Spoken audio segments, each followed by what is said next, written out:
Make history. I'm putting up $5,000 that says I know more than you. So if you're smart enough, fast enough, and if you've got the guts, you can win Ben Stein's money. And now he can recite the entire Declaration of Independence backwards, but don't encourage him. Ben Stein.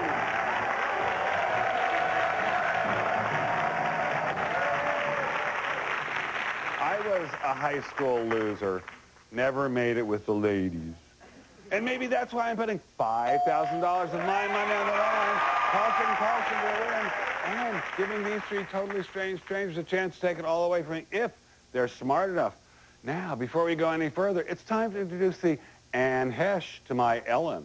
The one and only Jimmy Kimmel. Thanks, I think, Ben. All right, our first contestant is Stephen Shea. He's here from SoCal, California. Oh, you're kidding. I used to live in SoCal. Really? You're kidding. You're kidding. No. Not kidding. Hey, you're kidding. And if he was, it wouldn't be funny. And Stephen wrote for a consumer advice column. Still do. What's it called? It's called Action Line. Yeah? And what's the most important tip you can give consumers today, Stephen? Ooh, save all your documentation. Great. Excellent tip. All right. I guess that's not bad, huh? What does that mean? Save receipts. I'm kidding. records, okay. All right. And Maureen Rubin is standing on a box right now because she's really too short to play the game. And you're making fun of her for that? Yeah, I am. Oh. You know, I mean, it's one thing to be too short for, like, basketball, but for a game show, you're real small. Vertically challenged is the first. Maureen's only 3.5 feet tall, but Wow. welcome. Thank you. And Maureen's a college professor where? Cal State Northridge. And what do you teach there? I teach journalism. All right. Well, very good. Maybe you'll teach Stephen to get in, you know, to something other than This is one of my fears. save your receipts, for God's sake. And Chris Moylan is a chemist from San Jose. Chemist, huh? Well, I had some very good high school science teachers who really inspired me to go into the field. There you go. Chris is operating a meth lab or something up there on the I-5. I think he's referring to the character I played on The Wonder Years. That's exactly right. Yeah. All right. Well, good imitation, Chris. Go back to the drugs. All right, contestants. What'd you say, go back to the drugs? Contestants, good luck. You're going to need it. Now, everyone, please turn your attention to our game board as Jimmy tells us our first 5 topics. Yeah, let's look at those. Yeah, They look are, at them. if it itches, scratch it. The thong remains the same. 'Tis pity she's a or. Specific rimmers. And furry things not glued to the top of Marv Albert's head. All right, contestants. In the first round, questions are worth anywhere from $50 to $150 of my money. Every time you manage to answer a question correctly, you win money and I lose it. Now we're going to start with you. Stephen, please pick a topic. I'll go with the thong remains the same. Okay, $100 question. What swimwear company known for its skimpy men's bathing suits is also the sponsor of the U.S. diving and swimming teams? Chris. Speedo. Speedo. Now, who really remembers that song? Well, they often call me Speedo, but my real name is Mr. Earl. No one remembers that? Oh, well, all right, well, since you got that one right, you get this follow-up for $50. What magazine's 1998 swimsuit issue featured Heidi Klum on its cover? Sports Illustrated. Very tough question. Good for you. It wasn't highlights, that's for sure. Our next category is those Supreme Court justices are so judgmental. And Chris, you get to pick. Those Supreme Court justices are so judgmental. $100 question. What is the term for a statement written by a Supreme Court justice who disagrees with the majority decision? Chris. Dissent. Very good. Very good. $50 follow-up. Since 1869, how many Supreme Court justices serve at any one time? 9. Very good. Very good. Chris has an interesting buzzing style. He's very relaxed. Yeah, I noticed that. And I also noticed he has an interesting way of holding his head. Okay. Yeah. Yeah, we've been noticing that on this show lately. This is called the straitjacket style. Yeah, we've noticed. That's nice. Nice technique. Our next category is it ain't ovary till the fat lady ducks. And Chris. It ain't ovary till the fat lady ducks. $100 question, also known as oviducts. What two ducts lead from the ovaries to the upper part of the uterus? Chris. The fallopian tube. Very good, very good. $50 follow-up, Chris. What's the term for a cell formed by the fusion of the male and female gametes before it divides and becomes an embryo? A zygote? Very good, very good. Now, Chris is a pretty good player. Before I lose any more cash, it's time to take a break. We'll be back to see how much more money these computer geeks can take away from me right after this.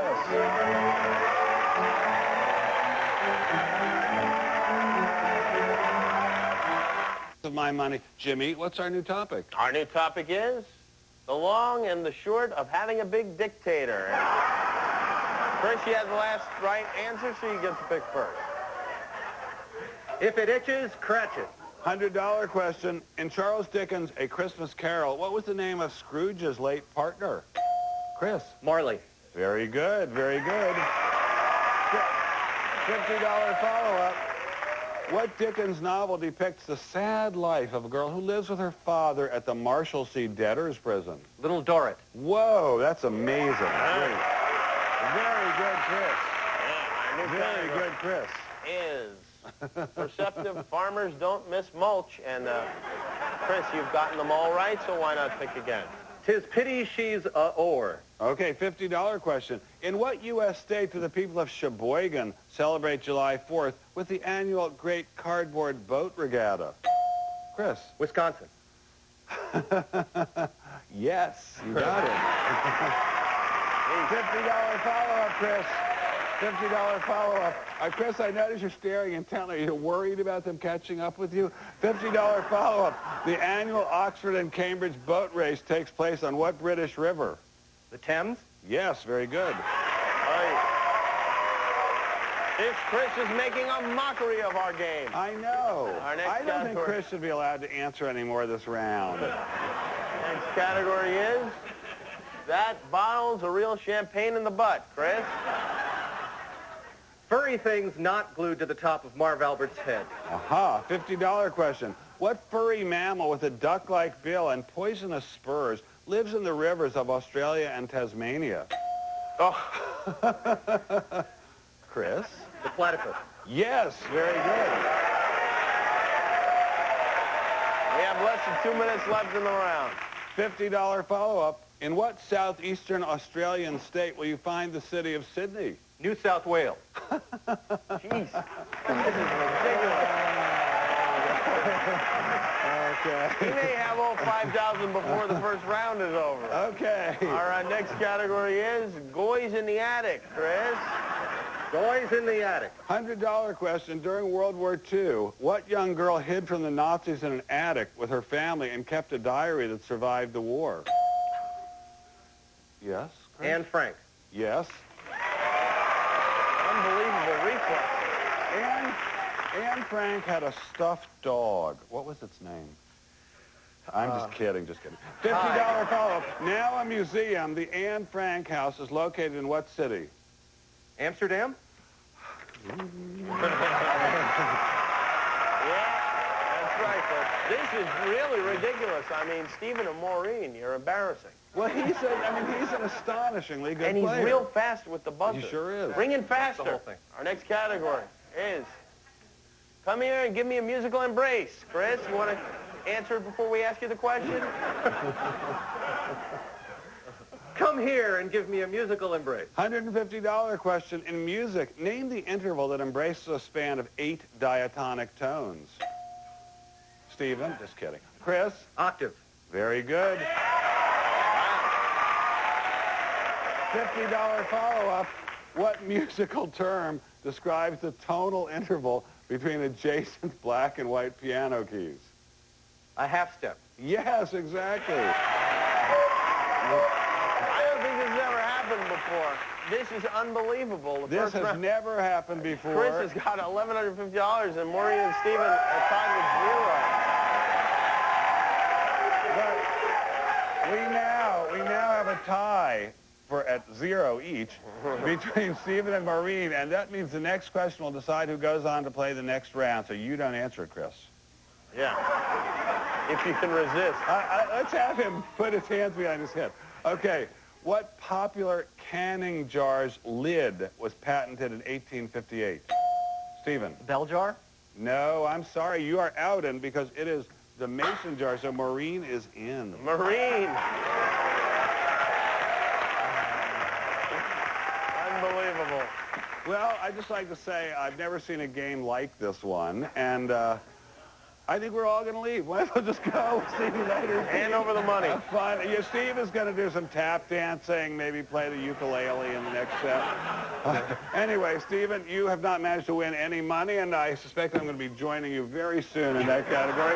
And when we come back, these two survivors are going to try to get deeper into my wallet. You know, this game is supposed to be just for fun. But anyway, I will defend my money by actually becoming a contestant. Stay tuned. You might learn something.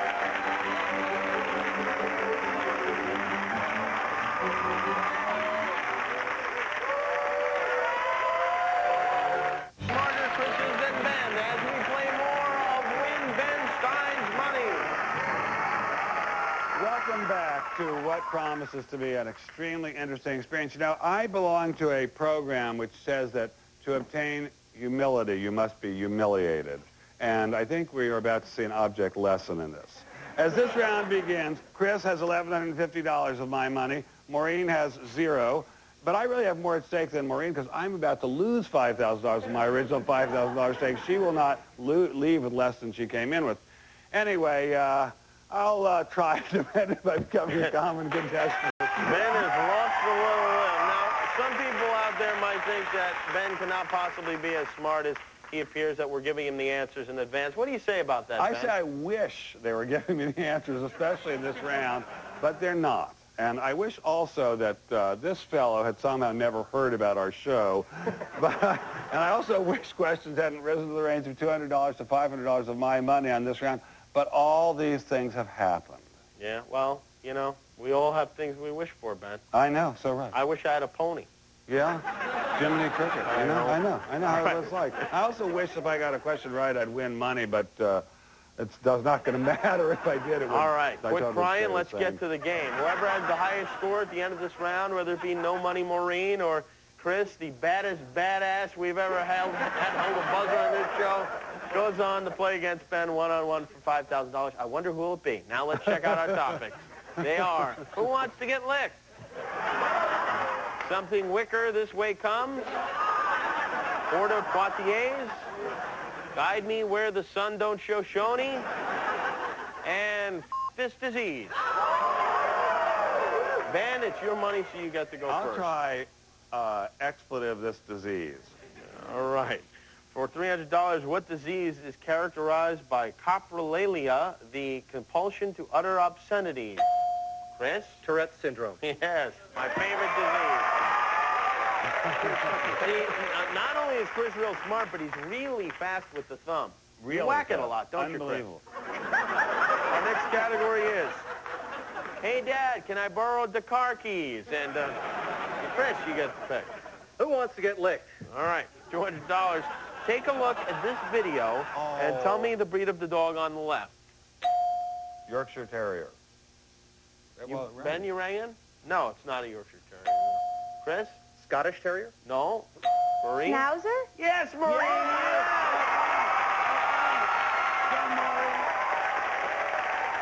Oh, that's wonderful. Very That's good. our boss's dog. When it That's craps, we have to very good. applaud. Our next category is Kipling and Bits, appropriately. And Maureen, you got it right, so you I'm get the shocked. Porta Poitiers, please. pick. All right, for $200, what 1955 Glenn Ford Sidney Poitier film employed the first use of rock music in a mainstream film, Bill Haley and the Comets' Rock Around the Clock? Maureen? A Blackboard Jungle? Judges? Yeah, that's close Very enough. good. Yeah. Very good. Maureen on fire. We have less than a minute left in the round. I think she's going to win. Our next category is going back in time to Coptic-a-Feel. And Maureen. Kipling and Bits, please. All right, for $300, what famous Rudyard Kipling poem includes the lines, by the living God that made you, you're a better man than I am? Chris? Gunga Din. Yeah, Wow. Chris back on his reign of terror. Wow. Ben, turns out you're the dumb one in I this look round. so. Yeah. It looks like it. Our next category is ancient mathematicians who look good in pumps. Chris? Ancient mathematicians who look good in pumps. For $300, an early type of pump, what simple cylindrical device used to lift water is named for the ancient mathematician thought to be its inventor? Ben? Pythagoras. No. Chris? Archimedes? Be more specific, please. Sorry, I'm doomed. Maureen? The Archimedes lift? No. Archimedes' screw. Oh, wow. Like Da Vinci's You pump. didn't know And that means this round is over. So sorry, Maureen. Congratulations, Chris. Wow. You've got $1,750 of Ben's money. And that means the reign of terror is almost over. Maureen, I think for you to have gotten any right at all, it is astonishing, and I'm very, very proud and happy for you. And I think your students are damned lucky to have you. Alas, you are now a very lovely part of history. I'm going to take your $400 back. And now, when we come back, we're going to see how my course in humility is coming and whether I've really learned to adjust myself to life as it is. Stay tuned. You won't want to miss it. To win $5,000 of Ben Stein's money. Congratulations, Chris. May I say that it is a very nice thing for me as an American to know that we have other Americans as smart as you working in our high-tech sector. It gives me a lot of hope for the future. Now, Very kind of you. so far, you have taken a down payment of $1,750 away from me, and we are about to take your toes off, though. But now, you have a chance. You can keep that $1,750 no matter what happens. But now you have a darn good chance to walk out of here with all $5,000 of my cash. You don't need to pretend to be worried. All you have to do is beat me in what we call the best of 10 test of knowledge. Could you explain to the group, please, Jimmy? Oh, please, who are we kidding here? Ben, here, get the hell out of here. All right, I'm going to ask Ben and Chris the same 10 questions. Chris, if you can answer more of those than Ben Stein can, you don't have to give that back, all right? You want to go first or second? I'd like to go second. Ooh. All right, very interesting. Very To the booth, gentlemen, to the booth. All right. This will be here. Don't any of you deadbeats touch it. Ben, you know how it works. We got 10 questions. Let me have a sip of We have water. 60 seconds. You have no chance in hell.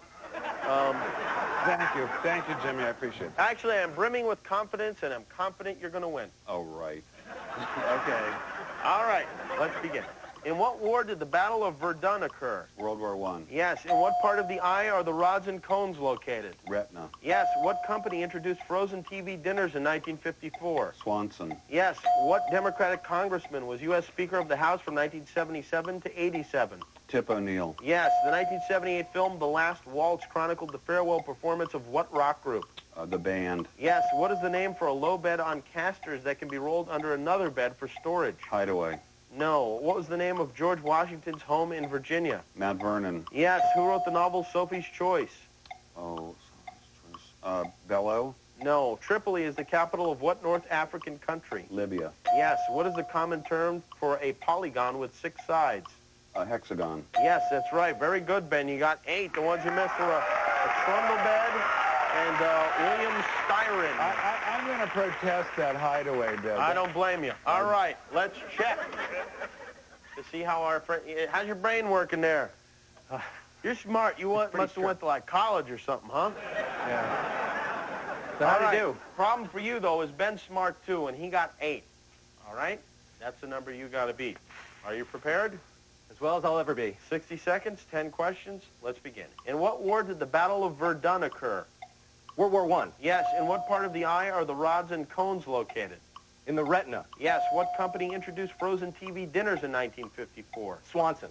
Yes. What Democratic congressman was U.S. Speaker of the House from 1977 to 1987? Tip O'Neill. Yes. The 1978 film The Last Waltz chronicled the farewell performance of what rock group? The band. Yes. What is the name for a low bed on casters that can be rolled under another bed for storage? A futon. No. What was the name of George Washington's home in Virginia? Mount Vernon. Yes. Who wrote the novel Sophie's Choice? Styron. Yes. Tripoli is the capital of what North African country? Libya. Yes. What is the common term for a polygon with 6 sides? A hexagon. Yes. You are a smart bastard. Come on. You got 9.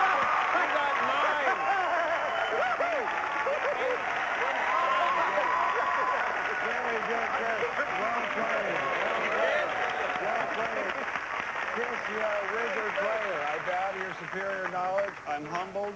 Give me some stock tips about the Silicon Valley and then go away and don't ever come back. Take the money and leave. You've done enough damage for one day. And we're out of time until next time when I give 3 more people a chance to win Ben Stein's money.